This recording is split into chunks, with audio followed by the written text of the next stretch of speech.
C'est une évidence, les femmes sont sous-représentées dans le monde de la recherche scientifique et plus on avance dans la carrière vers les postes de direction, les directeurs de recherche, les professeurs, moins il y a de femmes.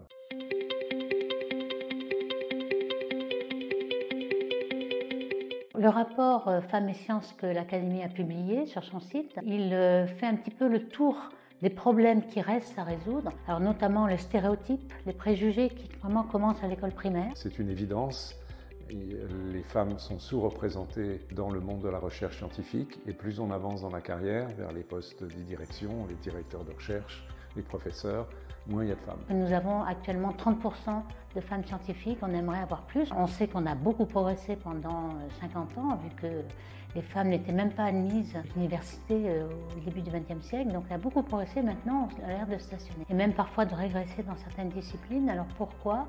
Peut-être sans doute parce que il est beaucoup plus difficile d'avoir un poste permanent aujourd'hui dans les carrières scientifiques. Donc c'est une situation qui est juste inacceptable, parce que c'est accepter qu'une moitié de la population n'ait pas accès au champ de la recherche scientifique et donc ne peut pas apporter de façon satisfaisante ses capacités. C'est de la responsabilité de l'Académie des sciences qui s'intéresse à toutes les questions qui touchent aux sciences et à la société, d'y réfléchir et, dans la mesure du possible, de faire quelques propositions pour améliorer cette situation. Plusieurs types d'initiatives sont possibles et une qui est intéressante, qui s'est développée et qui peut servir d'école en partenariat avec la Fondation L'Oréal et l'UNESCO, c'est de développer des bourses, de mettre en place des bourses pour de jeunes chercheuses, de telle sorte que, à côté du fait qu'elles fassent leur recherche dans les meilleures conditions, elles deviennent des ambassadrices de la recherche qui montrent aux plus jeunes, celles qui sont encore au collège, au lycée, que cela est possible. L'action envers les seniors. Chaque année, il y a aussi un prix très prestigieux qui est remis à 5 femmes scientifiques qui ont fait une belle carrière.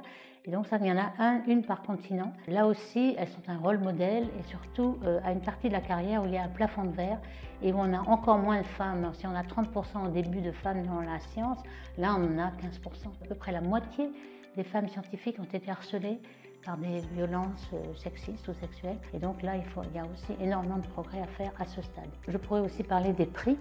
Pour les prix, l'Académie remercie et récompense beaucoup de scientifiques avec des prix. Il y en a au moins 80.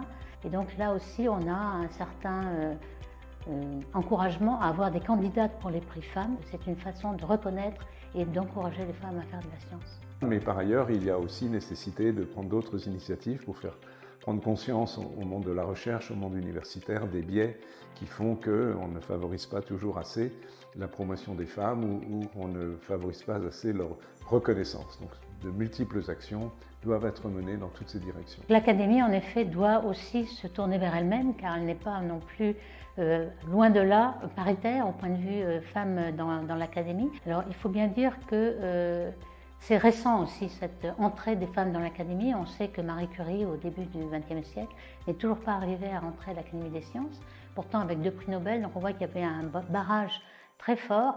La première femme scientifique à être élue, c'est en 1979, c'est Yvonne Choquet-Bruat qui a aujourd'hui 100 ans. Et on voit que donc ça fait 40 ans en gros qu'il y a des femmes à l'Académie. Il y a encore 25 ans, il n'y avait que 2 à 3% d'académiciennes parmi l'ensemble des académiciens des sciences, donc ce qui est juste ridicule, scandaleux.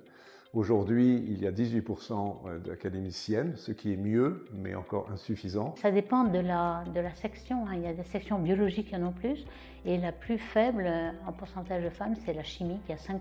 Donc on voit qu'il y a énormément de choses à faire. Il y a un rythme de progression, je pense qu'il faut qu'il s'accélère un peu. Il est évident qu'il y a un vivier, il y a des femmes dans toutes les disciplines scientifiques de très haut niveau, parfois moins bien connues, parce qu'elles-mêmes, elles ont tendance à moins faire leur propre promotion que les hommes.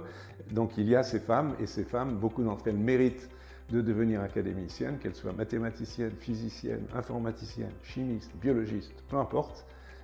Il faut le faire, et donc nous avons ce devoir de les promouvoir de façon juste en tant qu'académiciennes, et cela, je l'espère, pourra servir d'exemple pour le reste de la communauté scientifique.